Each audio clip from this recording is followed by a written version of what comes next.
brothers my guys, know that they fly, know that they ride or die. I keep boys by my side, CJ Ike, now I gotta roll with ice. Oh, these brothers my guys, know that they fly, know that they ride or die. I keep boys by my side, CJ Ike, now I gotta roll with ice.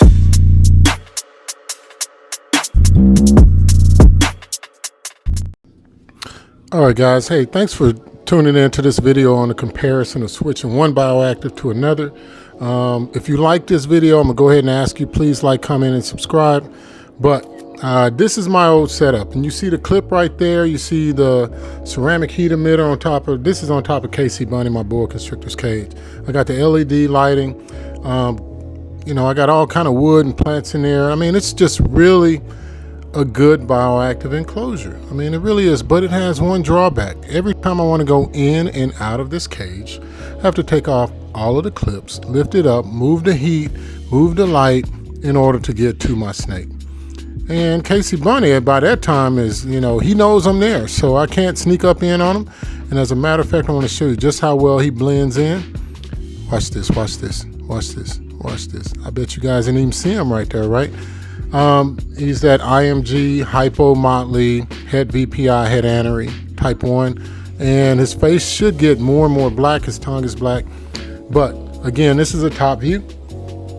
So you can see just how functional it is. The one good thing about this cage is that the clips do keep it secure. A lot of people misuse the clips. They stick them in all the way. You don't have to put them in all the way if you choose this option. The screen that I got, which is an aftermarket screen that I bought separate from this aquarium. There I'm showing the probe. It's hard to get the iPhone to focus through the screen, but the screen is very heavy duty. Now switching over to Fuck You Fred's enclosure, which is the ideal enclosure, which is a 4x2x2. I've had this before on videos, and Fred is in the lap of luxury, lap of luxury. So you can see the screen on this, which is a reptile habitats enclosure that I got from Dubia.com. It's very heavy duty. I got that ceramic light from Tractor Supply, and the I believe that's a 48-inch, a 4-foot light up top. I got that from Reptile Basics, and I got the Arcadia. It's a 5 in there, so it gets him a lot of light. You know, I chose not to go with the screen because for me, it was just like, what's the point in getting a light for UVB if it gives off the Spectrum T5? If I'm going to just cover it up with a screen, I might as well not even put it in there. But anyway, you can see just Fred's really acclimated to this cage. The benefit of this one is I can put a lot of substrate in there.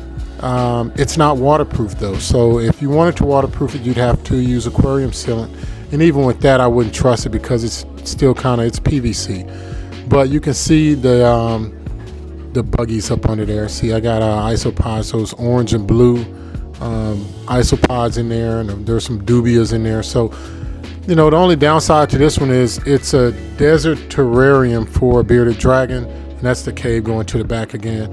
But because the bugs live in there, I do have to mist it down about twice a week. I'm going to say twice a week, really good, in which case Fred feels like it's the rainy season and he just runs and hides somewhere until it's dry enough.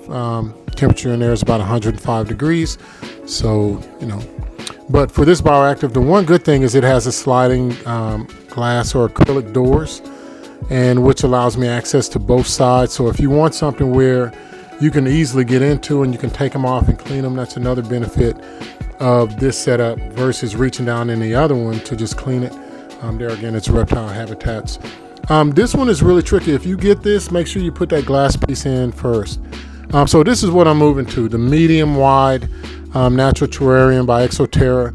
I did a lot of research on it, and I was just like, man, let me get something that's really quick and easy that I can maintain and clean, you know. So I didn't want to have to reach in through the top.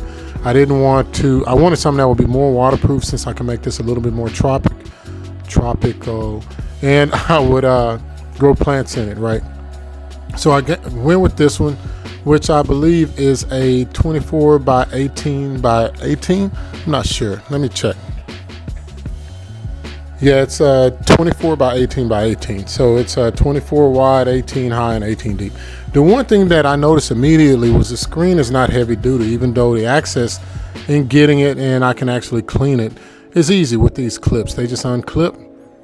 But mesh screen, which you can replace and put glass in, because it does have the rings in there with the rubber, so you can remove it and add it. I mean, I could add more, and just for now, I'm just going to leave it like this until it gets a hole, which I hope it doesn't. But it is not heavy duty like the other two. This one came with the background in the back, so I'm definitely going to utilize that. So it would just cut down on the amount of time that I have to wait to transfer it over. I did this whole build for this bioactive in one day. So the bottom's already waterproof, so that's one of the good things about Enclosure.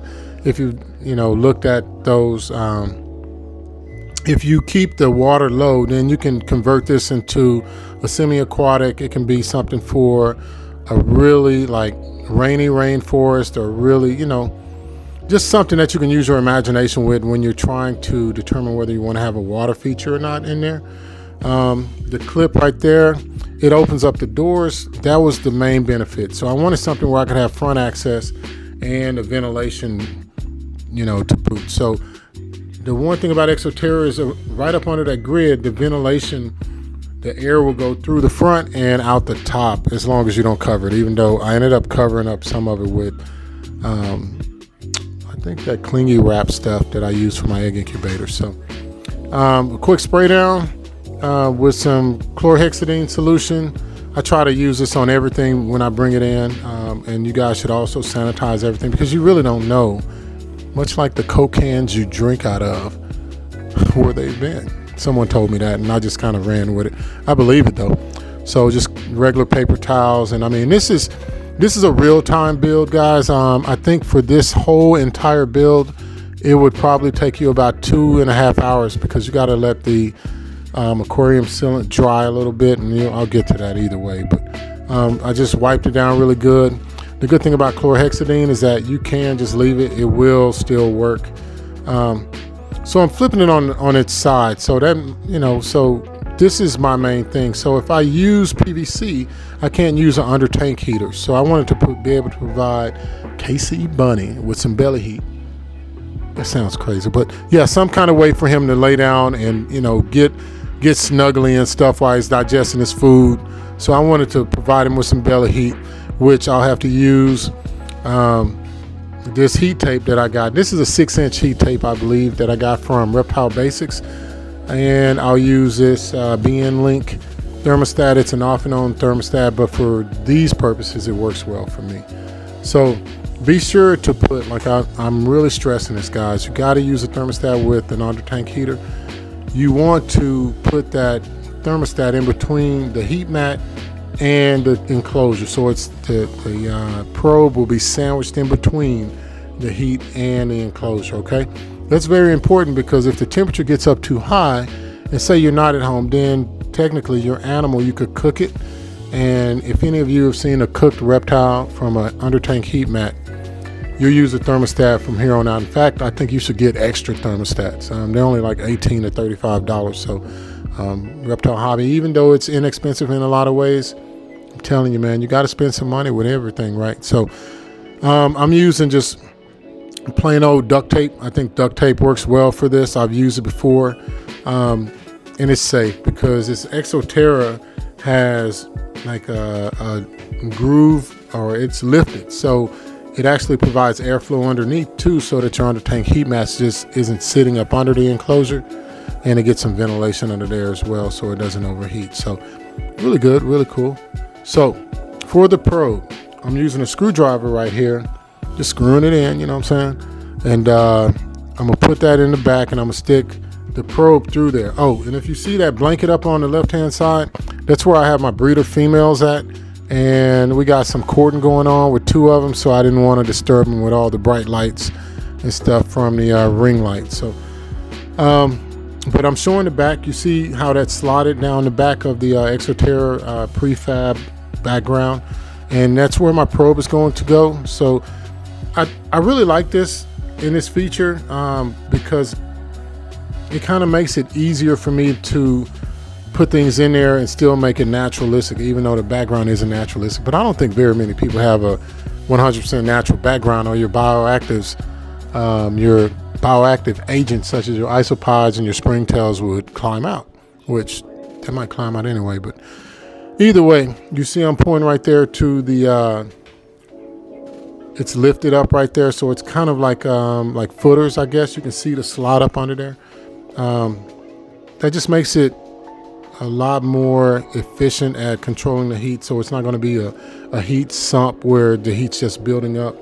And you can see there for my secondary probe, because I have 2 probes and 2 thermostats controlling this.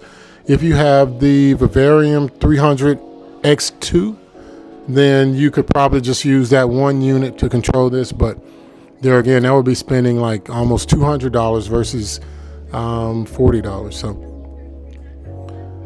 So this is again from, it's upside down, but now I'm going to apply some aquarium sealant to it, just so I can make sure that the background's fastened in. And I'm just applying a small amount.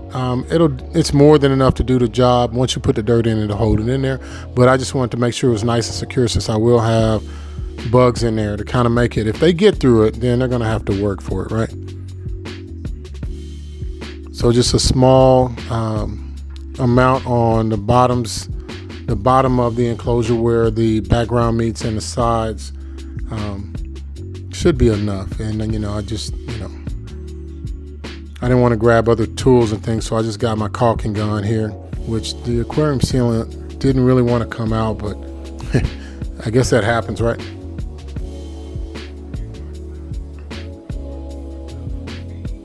And there's my homeboy tool right there, and just use my finger.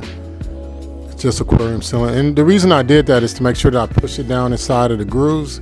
And if I ever have to remove this, a razor blade, I can just cut that and then it'll come right out. But for now, you can see how it's applied smoothly in there.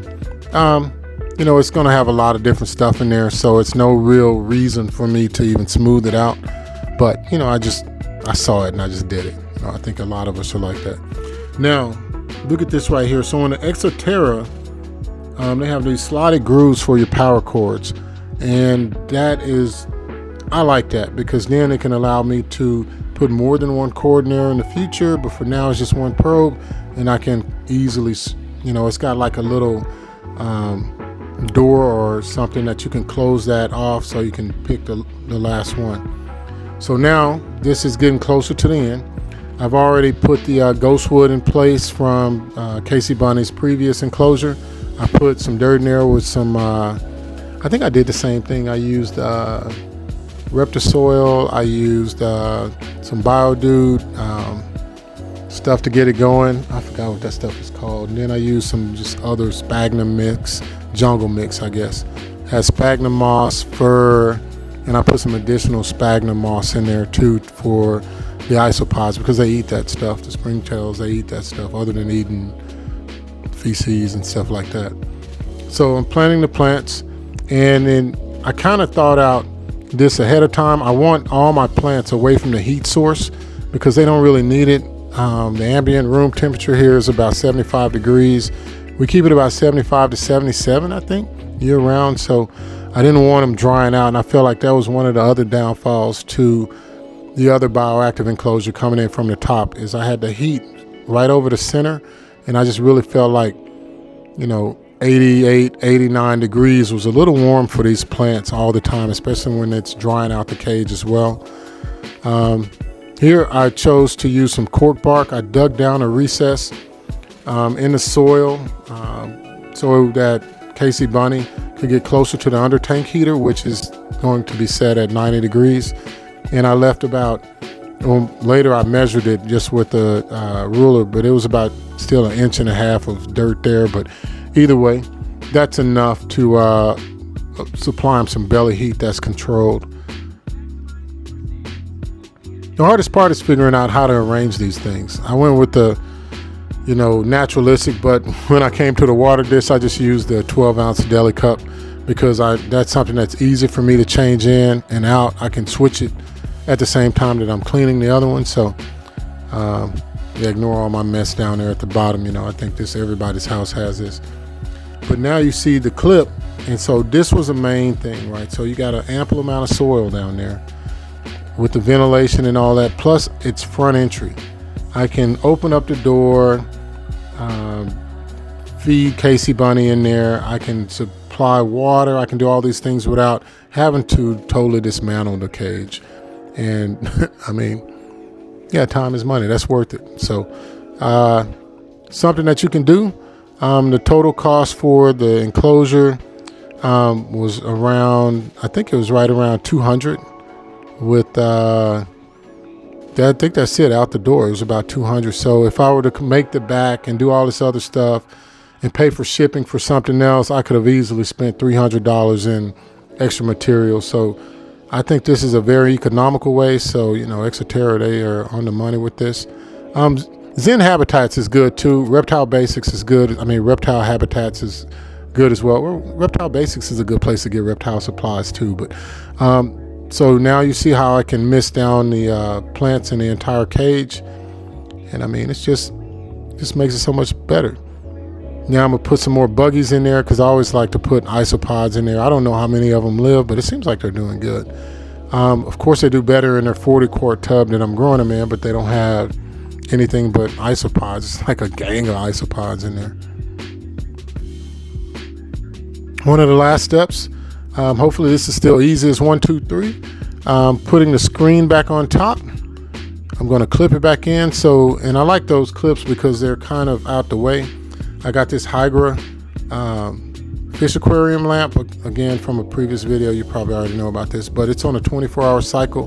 This is the dusk cycle where it's blue, and I just left it plugged up. I just put extra light on top of Fred's enclosure. Hopefully, you know, I don't know. He's always looking like he's saying "fuck you" or something like that. I don't know, but so that's it, guys. That's how it looks right there. And for the last step, I think I got Casey Bunny coming up, right? Oh, I'm just waiting, getting more good looks. So please let me know what you think about this, guys. If you think this is a good build, which one would you rather do?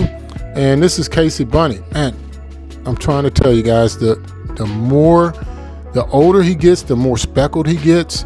That Motley is definitely a major player for that top dorsal pattern. But the IMG and the hypo blended in with the head anery and head VPI, you can definitely see that at play as well. In the underbelly with all the speckling that's going on there. I don't know if they call that speckling in the boa constrictor world or not, but I'm pretty sure if it's not, you guys will let me know, right? But yeah, Casey Bunny is doing pretty good. I hope he likes his new enclosure. We'll do an update on this in about 3 months, so you guys can see both how he's grown, because in this now, and that's how it looks without the light, but in this now, I'll be able to show updates with him, and then you'll be able to see the size, because from a previous video, you can see just how big he is right there. And as he gets bigger and bigger and bigger, then, you know, and he's a male, so he shouldn't outgrow this tank for, I'm gonna say, a while, but when he does, then I don't know what we're gonna do, maybe a 4x2x2 or something, but